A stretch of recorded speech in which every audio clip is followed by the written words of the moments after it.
Salve povo, aqui é o Zelota de volta com mais um povo maravilhoso, hoje com os Gálatas, mais conhecidos como também os Gauleses do Oriente.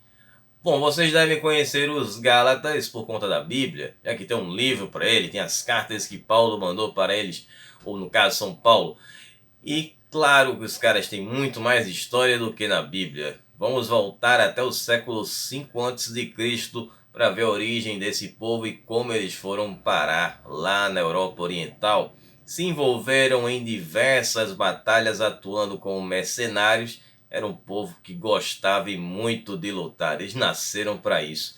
E vamos ter aí a fundação do seu próprio reinado até a formação da província romana da Galácia. Tem muita coisa pra gente ver nesse vídeo hoje, então vamos ser bem rápidos aqui na abertura. Quem já sabe, conhece o canal, dá um tapota no like, compartilhem com os amigos que ajudem mais o canal a crescer, que valorizam bastante o meu trabalho. Vocês que são novos aqui, sejam muito bem-vindos. Eu trago muito conteúdo de antiguidade, Idade Média, com várias civilizações, reinos e personagens. Só dá uma conferida na minha videoteca. Também tem o meu Instagram, que lá eu posto sempre que os vídeos são publicados aqui no canal, já que o YouTube não notifica a todos, e também vocês podem participar das enquetes para poder escolher os vídeos que eu faço aqui no canal. Também tem a nossa área de membros com o Acampamento Zelota, que vocês podem fazer parte e ter acesso a conteúdos exclusivos com vídeos que eu faço, que são extensões dos vídeos aqui do canal. Tá com um novo formato, tá valor bem barato agora, primeiro mês, 50% de desconto. É só clicar no botão que tem aí embaixo na tela, já que o layout do YouTube mudou, então não sei exatamente onde fica, mas tá embaixo na tela ou no link na descrição. Então, dá essa força aqui pro meu trabalho, beleza? Vídeos todas as quartas às 20 horas, sempre com a metodologia nada ortodoxa, com muitas imagens, muito conteúdo, sem enrolação. Vamos direto para a história dos Gálatas. Na verdade, vamos chamar de gauleses, né? Que para chegar em Gálatas vai demorar muito. Bom, pessoal, vamos voltar ao século 5 a.C. para a Gália. Nessa época, a fome estava assolando a Gália. Então, as tribos gaulesas tinham que se virar de alguma forma. Então, começavam a enfrentar umas às outras. E, bom, no caso das tribos que a gente vai trabalhar aqui, que vão fazer parte da formação dos Gálatas, eles viviam mais ao norte da Gália.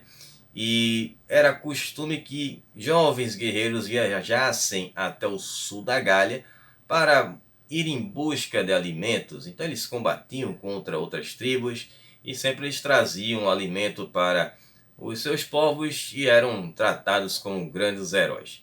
Mas chegou um dado momento que não tinha mais o que encontrar na Gália, era necessário ir para outros territórios. Então vamos ter um processo migratório grande que vai durar por volta de uns 2 séculos. Bom, essas tribos, como eu mencionei agora no início do vídeo, são tribos que têm nomes bem complicados de falar, não existe nem tradução para o português, vou falar do jeito que é mesmo, não sei como é que pronuncia, mas vamos lá. Tinham os Tectossages, Trocmil e Tolistogogi. Pronto, essas 3 tribos aí eram as tribos que vieram a se tornar os Gálatas. Bom, então, como a gente viu essa questão das migrações, havia necessidade de ir para outros territórios. E foi nessa questão migratória que tivemos a primeira invasão que Roma sofreu. Isso foi em 390 a.C. A tribo dos Senones, liderados por Breno, invadiram e saquearam Roma. Esse foi o primeiro saque que Roma sofreu, que é muito pouco conhecido na história, mas quem acompanha aqui o canal já conhece essa história. Quem é novo aqui, vou deixar o card para dar uma conferida nesse vídeo na saga dos inimigos de Roma. Bom, esse é o primeiro saque, né? Depois, os que vocês conhecem foram de 410, com Alarico liderando os visigodos, e depois em 455 com o Genserico liderando os vândalos, né? Que abalou as estruturas de Roma, de fato, foi o de Alarico. Bom, mas seguindo aqui, voltando para os Gálatas, que é o que interessa. Então, esses processos migratórios ocorreram durante os séculos V e o século IV. E aí chegamos no ano de 280 a.C., quando os gauleses que estavam vivendo na Panônia, nesse território que eu tenho mencionado muito aqui no canal, né? Era próximo ali da Península Itálica. E lá eles resolveram ir para a Grécia. Olha a viagem que esses caras fizeram. Foram para a Grécia e começaram a atuar como mercenários. Então eles foram pilhando, saqueando várias cidades e ali virou o meio de vida deles, né? Mesma coisa que eles tinham feito 100 anos antes lá em Roma. E no ano de 279, um desses grupos de gauleses, liderados por Breno, mas esse era outro Breno, né? Aquele Breno que saqueou Roma, essa altura aí da história teria quase 200 anos de idade, então é impossível ser o mesmo. Por isso que historiadores acreditam que Breno talvez não seja um nome próprio, mas um título, pode ser como fosse um líder de uma tribo e seria chamado de Breno. Bom, mas enfim, esse grupo, liderado pelo Breno, fez um grande saque no sagrado oráculo de Delfos. E lá eles levaram o tesouro e depois disso esse Breno sumiu da história. Então tivemos outros dois líderes gauleses, que eram o Lotórios e o Lenórios. Claro que eu estou falando esses nomes bem latinizados, né? Mas enfim, foi os romanos que registraram essa história. Eles estavam interessados em uma coisa mais permanente, né, do que estar vivendo ali, migrando de terra em terra, fazendo saques, ataques, até porque o povo, né, os gauleses que estavam nessas viagens, só metade era formada por guerreiros, a outra metade tinham mulheres e crianças. Então eles pensaram nessa situação de ter uma estabilidade em algum lugar, uma terra para eles viverem ali no Oriente e ter uma vida melhor. Bom, e aí essa situação culminou justamente com um momento que estava acontecendo na Bitínia, lá no reino da Bitínia. O rei Nicomedes I tinha assumido o trono, sucedendo o pai dele, que era o Ziopetes I. Só que o irmão dele mais novo, o Ziopetes II, também queria ser rei. Então, você já imagina, uma guerra civil aconteceu na Bitínia. Então, o Nicomedes, ele ficou sabendo desses gauleses que estavam atacando na Grécia, saqueando, que eram um grupo de guerreiros valentes, habilidosos, que lutavam muito bem. Então ele resolveu contratá-los como mercenários. E aí ele contrata os gauleses e vai enfrentar o seu irmão Ziopedes. E aí eles conseguem vencer os Ziopedes e o Nicomedes consegue se tornar aí o rei legítimo da Bitínia. Bom, de fato ele era porque era o filho mais velho, mas, bom, para se legitimar acabou tendo se livrado do irmão por causa dessa usurpação. Então o Nicomedes, inclusive, vai ser um dos mais importantes reis da Bitínia, se não foi o mais importante. Fundou a cidade da Nicomédia. Galera que acompanhou a saga bizantina lembra de ter ouvido muito falar dessa cidade. Bom, ele manteve os gauleses como contratados mercenários para que eles fossem atacar aquelas cidades que estavam se opondo ao reinado dele e não queriam pagar impostos. Então os gauleses faziam o que eles faziam de melhor. Iam lá, saqueavam, atacavam, enfim, causavam terror naquelas cidades. Depois que o Nicomedes resolveu esse problema e não estava envolvido em outras batalhas, ele, bom, precisava dispensar os gauleses. Mas como fazer isso? Essa galera era uma perigosa, né? Um pessoal que era, bom, se você não de repente manda os caras embora, imagina a situação. Então Nicomedes pensou da seguinte forma: ele tinha uma situação que também um certo incômodo para ele, que eram os frígios. Estavam vivendo em terras que ficavam na fronteira da Nicomédia com outras terras na Anatólia. Só que aquela terra não pertencia aos frígios, eles estavam ocupando aquela terra. Então o que é que o Nicomedes pensou? Vou me livrar de dois problemas de uma vez só. Então ele chega para os gauleses e diz para eles: olha, tem uma terra aqui na fronteira do meu reino, vocês podem ocupá-los. Só que ele não avisou os gauleses que aquela terra estava ocupada pelos frígios, né?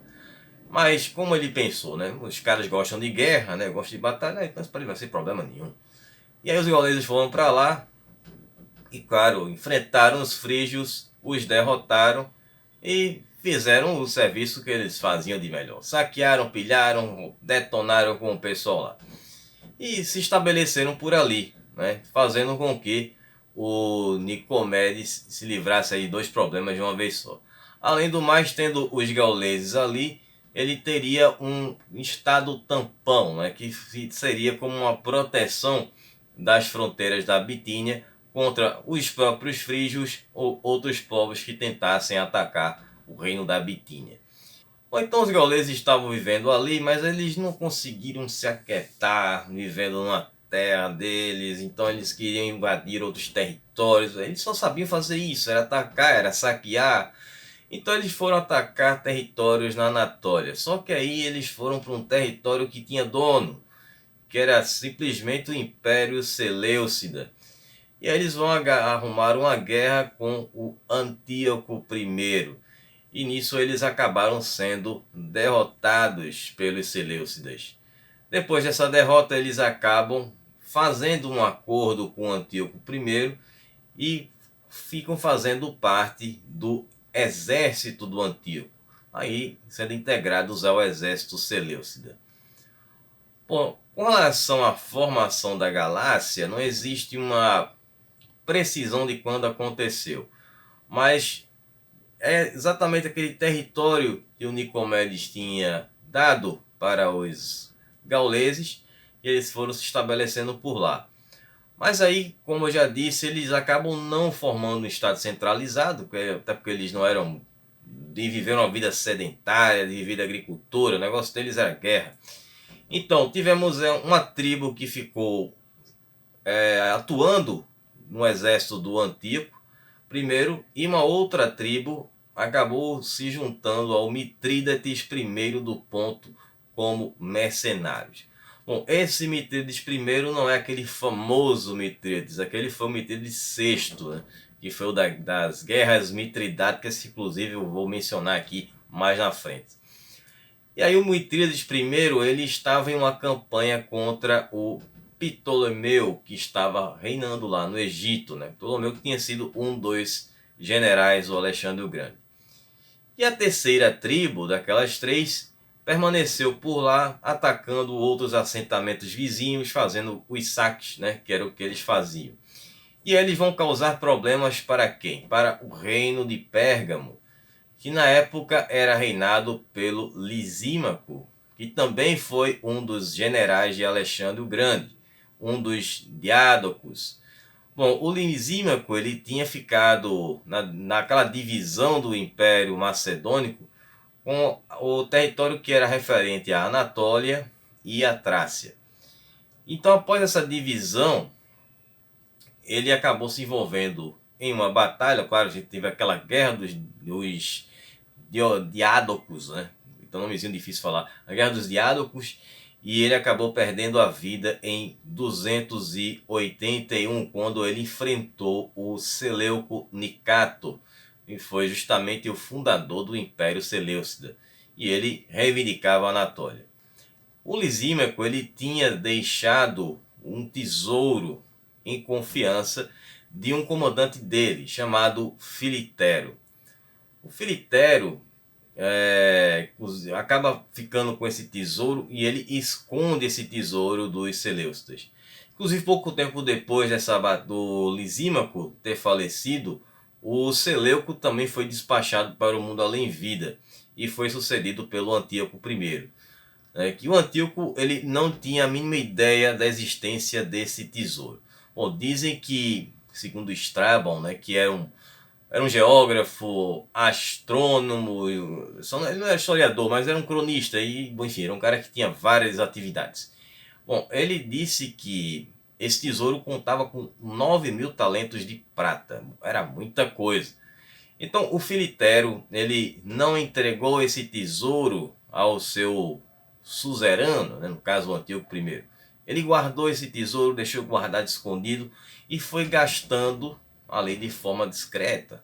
Foi melhorando a cidade de Pérgamo e também cidades vizinhas. E aí ele foi fazendo ali, ajeitando algumas cidades e tal, foi conquistando a lealdade desses territórios vizinhos, foi aos poucos aumentando o território de Pérgamo, dando ali uns presentes luxuosos e tal. Quando o Filitero faleceu, ele deixou a cidade em uma grande acrópole que era dedicada à deusa Deméter, né, que era a deusa da agricultura, e fez vários templos, um deles dedicado à deusa Atena. O Filiterno também tinha fortalecido a cidade de Pérgamo contra os ataques dos celtas, ou no caso aí, dos gauleses. Mas isso não impedia que os gauleses atacassem as caravanas comerciais que saíam de Pérgamo e até mesmo a própria cidade. Esse problema continuou durante o reinado, no caso o governo do Eumenes I. Eu digo reinado porque ele era meio que rei, mas era vassalo dos Seleucidas. Eumenes I, ele era irmão do Filitero. O Filitero não tinha deixado herdeiros, até porque ele foi um eunuco por acidente. Bom, segundo a história dele, ele tinha, quando era bebê, sofreu um acidente. Ele estava nos braços ou da mãe ou de uma babá que estava cuidando dele, e ela estava assistindo uma cerimônia, uma coisa do tipo, e aí ela foi imprensada com ele nos braços. Aí nesse acidente, ele bebê ainda acabou tendo seus órgãos genitais mutilados, bom, acidentalmente, e aí por isso ele virou um eunuco sem querer, por acidente no caso. E aí o Eumenes, né, que agora era o novo governante de Pérgamo, tinha que resolver esse problema com os gauleses. Então ele resolveu contratá-los como mercenários para uma campanha contra os Seleucidas. Ele queria se livrar do domínio seleucida. E aí o Eumenes conseguiu derrotar o Antíoco I na Batalha de Sardes, que aconteceu em 261 a.C., com a ajuda dos gauleses ou celtas, tanto faz. Ele conseguiu não apenas vencer o Antíoco, como também despachá-lo para o mundo além-vida. Aí o Eumenes expandiu o seu território, não tinha mais aquela vassalagem, aquela ser suzerano dos Seleucidas. Então ele fez grandes construções, mas tinha esse problema que eram os gauleses. Não os que ele trouxe, né, que ele contratou, mas os outros que estavam servindo o Antíoco I. Né? Lembram lá do começo do vídeo. Né? Esses ficaram desempregados, né, já que eles estavam contratados pelo Antíoco. Aí como o Eumenes não tinha mais planos para expandir, o que aconteceu é que eles foram atacados. Ele foi atacado pelos gauleses que estavam seguindo o Antíoco I.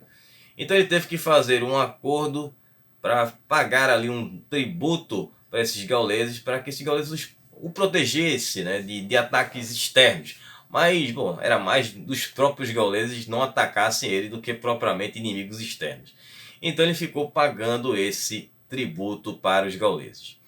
Bom, aí o Eumenes ele foi sucedido pelo primo dele, que também era um filho adotivo dele, e era o Átalo I. Bom, o Átalo é que vai dar uma mudada aí na história desses gauleses. Bom, o Átalo I ele se negou a continuar fazendo pagamento desses tributos aos gauleses e acabou os mandando de volta para o território que eles viviam. Bom, vamos chamar de Galácia, né? Apesar de que, bom, esse nome Galácia, claro, vai ser relacionado aos Gálatas, mas esse nome que eles só vão ter mais na frente.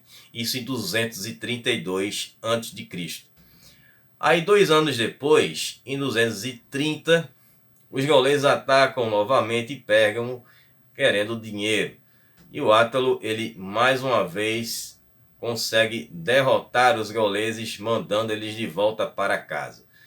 Aí o Átalo ele fez uma grande celebração depois dessa vitória e mandou construir uma estátua que ficou no templo de Atenas, chamado de O Gaulês Moribundo.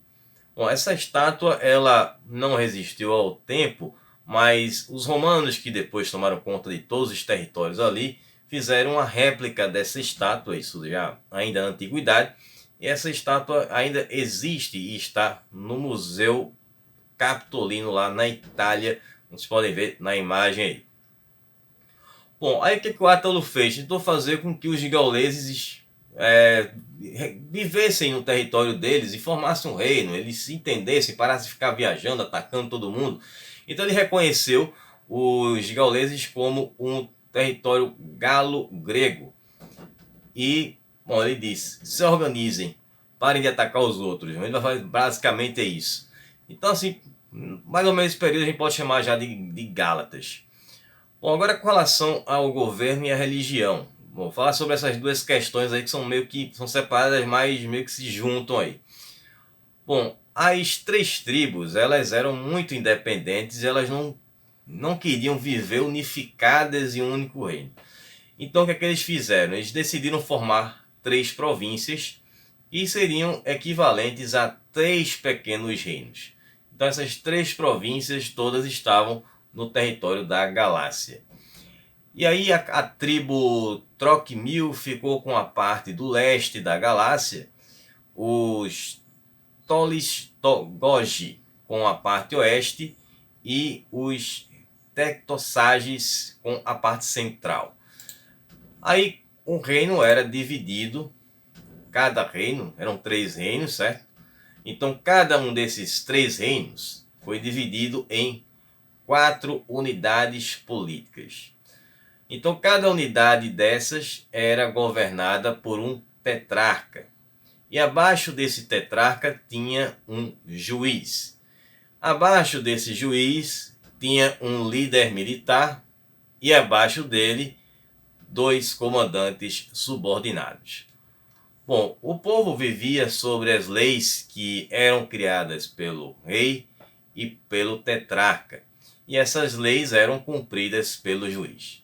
Só que para evitar abusos de poder, existia um senado, no caso do juiz. Então tinham senadores, que eram 300 senadores que atuavam contra esse juiz se ele abusasse do poder. E aí o que acontecia era que tudo era decidido em um determinado local chamado Drunemeton. Bom, esse local ele vinha desde as origens dos Gálatas, quando eles eram celtas, e era muito comum lá na Gália, também na Britânia, que foi o lugar onde os celtas viveram por mais tempo, né, depois das invasões germânicas e outros povos. Então, lá existiam não só as questões políticas, mas também religiosas, tudo juntava no lugar só. E aí, nesse local sagrado, é onde as questões eram decididas. No caso de crimes como o crime capital, né? Vocês sabem o que é? Mandar alguém para o mundo além vida. Então, isso era decidido tudo neste local, no Drunemeton. Bom, como eu falei que a coisa da religião se misturava com a política aqui, bom, mas é meio maluco, mas era o seguinte. Esse local Drunemeton, ele tanto servia como essas reuniões dos senadores para tomar as decisões importantes, como também era um local que era considerado sagrado, onde aconteciam os rituais religiosos. O Drunemeton era uma coisa muito comum na Gália Celta e também na Britânia. Então lá eles tinham esses tipos de monumentos que eram feitos com galhos de árvores, então tinha uma organização mais rudimentar. Então os Gálatas, no caso aqui, eles vão seguir as suas tradições. E esse Drunemeton significa povo ou território. Então lá é onde a lei era aplicada. Então as leis do Gálatas, ela tinha muita influência da religião deles. Que aí já vivendo muito tempo naquele território, eles vão sofrer uma influência grega e também da Frígia. Eles vão fundar uma cidade que vai ser conhecida como uma cidade sagrada deles, que era a cidade de Pessinus. Essa cidade ela foi construída dedicada à deusa Cibele, que era a deusa frígia, uma deusa frígia conhecida como a mãe dos deuses. Então essa cidade ficava na fronteira lá da parte ocidental da Galácia, que era controlada pela tribo dos Tolistogogi. Aí essa história parece muito com a que vocês devem conhecer bem. Essa cidade, Pessinus, ela foi construída ao redor de uma grande pedra negra que caiu do céu. Então essa pedra era adorada pelos Gálatas e eles consideravam aquela pedra como a deusa Cibele, ela simbolizava a deusa Cibele. E os Gálatas chamavam aquela pedra de Agdistis. Bom, não tem tradução também em português, aí eu fico sofrendo aqui para falar esses nomes. Bom, os Gálatas visitavam regularmente essa cidade, era basicamente uma meca para os Gálatas, né? Para quem não entendeu a associação aí da questão religiosa. Então foi o grande centro religioso dos Gálatas. Aí o Antíoco III ele acabou sendo derrotado pelos romanos na batalha que aconteceu em Termópilas e no ano seguinte de 190 a.C., na batalha de Magnésia. Acabou sendo forçado a fazer um acordo de paz com os romanos. Aí no ano de 188 a.C., esse tratado, que foi chamado de Tratado de Apameia, foi feito com os Seleucidas, que perderam uma parte significativa do seu território e também tiveram que pagar uma pesada indenização aos romanos. E aí a coisa foi muito feia para os Seleucidas. Então os Gálatas estavam novamente desempregados, mas esse era o menor problema para eles, porque os romanos que estavam lá na Magnésia, na época que esse acordo estava sendo costurado, ficaram interessados nos Gálatas. O que é o seguinte, os romanos eles tinham se aliado ao Eumenes II de Pérgamo, que era filho e sucessor do Átalo I, né? Relembrando aí desses reis de Pérgamo. E aí os Gálatas eles voltaram a atacar o reino de Pérgamo, possivelmente incentivados pelo Antíoco III. Então os romanos perceberam que os Gálatas eram guerreiros habilidosos, com a sua infantaria, cavalaria leve, então eles queriam os Gálatas.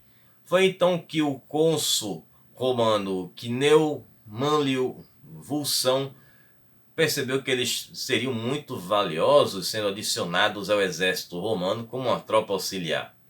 Só que era o seguinte, o Eumenes II era aliado dos romanos. Então, ele era um cara útil para os romanos. Então, eles poderiam ter ali uma confusão com o Eumenes II, fazendo um tipo de acordo com os Gálatas, que eram inimigos do reino de Pérgamo. Ia pegar muito mal isso aí, né? Então, como é que ele pensou, né? Como ele não poderia negociar com os Gálatas, então ele resolveu punir os Gálatas por terem se associado ao Antíoco III. Então os romanos fizeram uma grande campanha de invasão à Galácia, e essa campanha partiu por iniciativa própria do cônsul Vulsão, que aí ele fez essa campanha sem o conhecimento do Senado romano. E aí no ano de 189 a.C., antes do tratado ter sido concluído, os romanos derrotaram os Gálatas, primeiramente na batalha do Monte Olimpo, e depois uma batalha que aconteceu em Ancara, né, que era lá no território da Galácia. O Vulsão acabou sendo acusado pelo Senado romano de obstruir a paz, né, uma vez que aquele acordo ainda estava sendo costurado com o Antíoco III, que estava ainda sendo concluído. E o caso, os Gálatas eram aliados dos Seleucidas. Então aquilo poderia ter atrapalhado esse acordo de paz. Só que aí o Vulsão explicou qual era o seu raciocínio para os senadores romanos. Então os senadores acabaram entendendo as intenções do Vulsão e foi inocentado das acusações e inclusive foi homenageado em Roma com um grande triunfo. Agora a Galácia havia sido conquistada pelos romanos e se tornado um estado cliente. Então aquela tetrarquia agora era um governo fantoche, né? E os Gálatas passaram agora a servir o exército romano exatamente como eles queriam. Tudo que o Vulsão planejou deu certo. Segundo Estrabon, os Gálatas, com aquele esquema da tetrarquia, começou a ser dissolvido até eles serem governados por um único rei, acabando com aquela questão das tribos e tal. Agora sim, definitivamente, a gente pode chamá-los de Gálatas. E aí o mais famoso dos reis dos Gálatas foi o Deiotarus. Deiotarus, ele fez grandes amizades com grandes romanos, né? Principais personagens aí da história romana, na época da República. Foi um grande amigo de Pompeu Magno, também do orador Cícero. Acabou sendo um anfitrião do Júlio César quando ele visitou a Galácia. E também ele foi muito próximo do Marco Antônio. Vocês devem estar imaginando, pô, mas esses caras se enfrentaram, guerra civil, tem umas coisas, como é que ele é amigo de todo mundo? Pô, vou explicar aqui.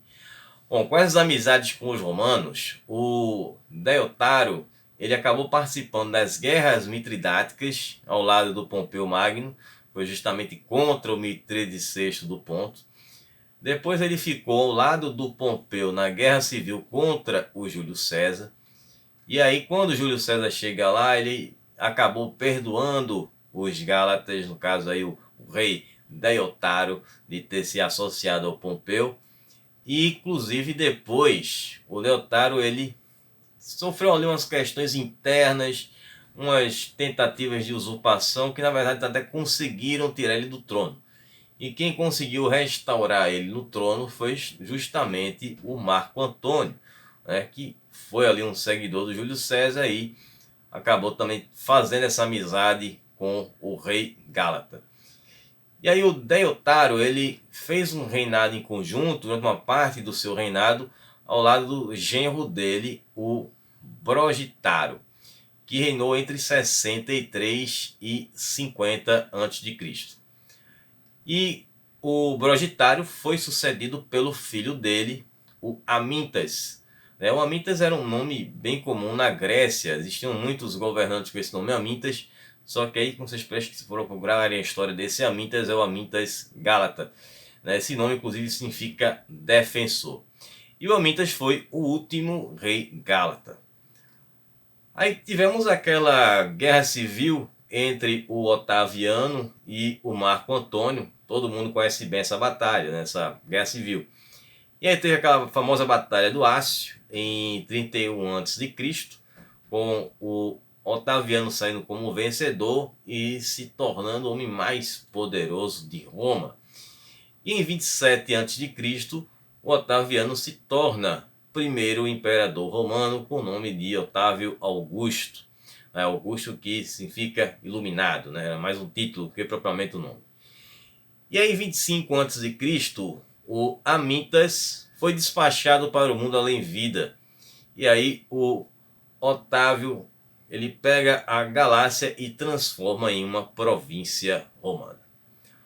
Bom, agora qual a relação dos Gálatas com o cristianismo? Isso eu vou contar lá no Curta com o Zelota. Se vocês quiserem assistir, clica no link que está aí na descrição, faça parte de valores bastante acessíveis. Bom, espero que vocês tenham gostado, que vocês tenham entendido. Estarei retornando na próxima semana. Bom, como a gente trabalhou agora duas civilizações, vamos trabalhar uma biografia. Como são duas sagas biográficas que eu estou trabalhando no momento, que são os grandes comandantes da antiguidade e as grandes guerreiras da antiguidade, eu vou fazer uma enquete rápida amanhã, vou colocar aqui na área comunidade. Então vocês votem em qual dessas duas enquetes vocês querem, que na sexta eu já coloco os nomes para vocês escolherem, beleza? Bom, então eu vou ficar por aqui. Um abraço do Zelota, até semana que vem. Falou, pessoal!